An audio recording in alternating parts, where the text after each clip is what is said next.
Hello there, welcome to The Real You. This is Susanna. Thank you so much for watching my videos and for subscribing to my channel. Before going into the subject of today, I have great news to share with you. I published my book on Amazon on how to find the love of your dreams.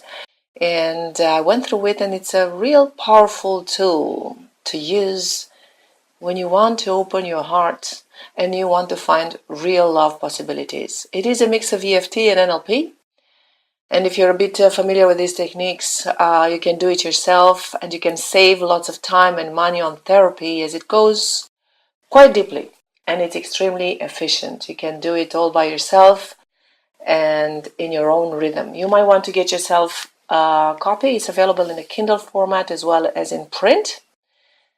And it's one of these books that you need to have in your house. Now, the great news is that I'm working on the translation in French. So for the French-speaking audience, in a few days, maybe maximum a couple of weeks, I should be able to have this book available in print on Amazon. Now, back to the subject. Coming back to our subject, this video will be on the question why. I have received a few questions in regards to one of my previous videos on using why for depression. I've noticed it in myself and in many people that I've worked with. This question, why? Why did it have to happen? Why am I still single? Why can't I find the right job? Why did I have to go through this? Why is it so hard? And so on and so forth. And as silly as it sounds, this question is one important major block in moving forward. Some people stay stuck with this question for a long time, for years and years. Now, why do we need to know why? We live in a cause and effect universe. And we always tend to create a link of causality between two events, which sometimes are not even related. Now, there always has to be a because somewhere, and not because there is a cause, but because this is how our neurology works.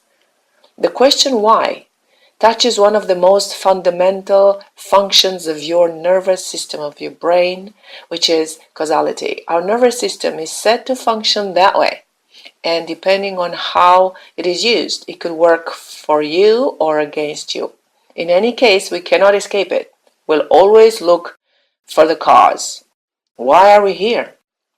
This is the oldest philosophical question of all times.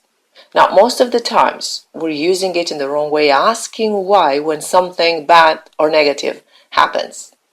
Now, think of it. How often are you asking yourself why you're happy?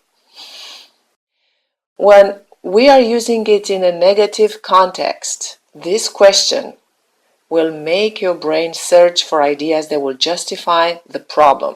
When we are asking why, we are going deeper into the motivation.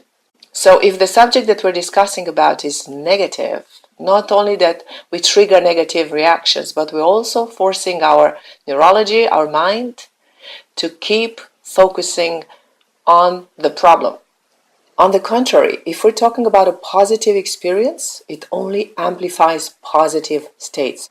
Say that I went to the seaside and I'm telling you that I've had a great, wonderful experience, and you're asking me why, then I'll tell you, well, because I like the sound of the waves and the smell of the sea. And then you ask me again, why? Why do you like that? Well, I'll say, well, because it makes me feel complete and happy and free. And there you go, you put me into a very nice and positive state. In this case, asking why makes us access our true motivation, our true values. The same thing happens when you ask the question why to yourself. Now, what can we do?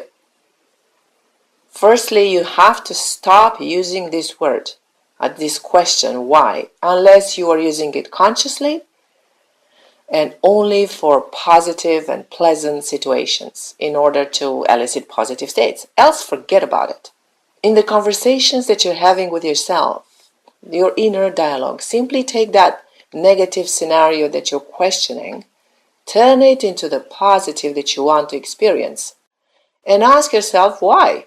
Why would I like to experience that? Why might I want to experience that? For instance, if you find yourself asking why I never get to find the right person for me, The scenario here is I never find the right person for me, and I hope you understand that your mind here will just focus on never getting the right person. And switch it to I find the right person and add why. Why would I? So why would I find the right person for me? Ask yourself this question and see what happens.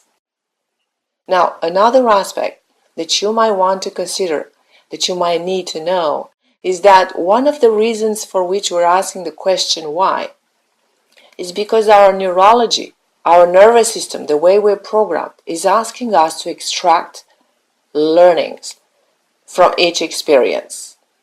So when we're asking why, deep down, what we really want, what your nervous system really wants, is to extract the learnings from that. We basically don't need to know the exact cause for an event, but what we need to know is what we can learn from it. So rather than asking yourself, why did I have to go through that bad experience? Reformulate the question and simply ask, what can I learn? What are the learnings that I can extract from that experience so that I can move on? So, why would you get a copy of my new book? I'll tell you why, because you deserve to experience love. Now, please don't forget to share and comment and send me your suggestions for future videos. And if you want to start creating your life of your choice, we can book an appointment with me right now. Thanks for watching, and I'll see you soon.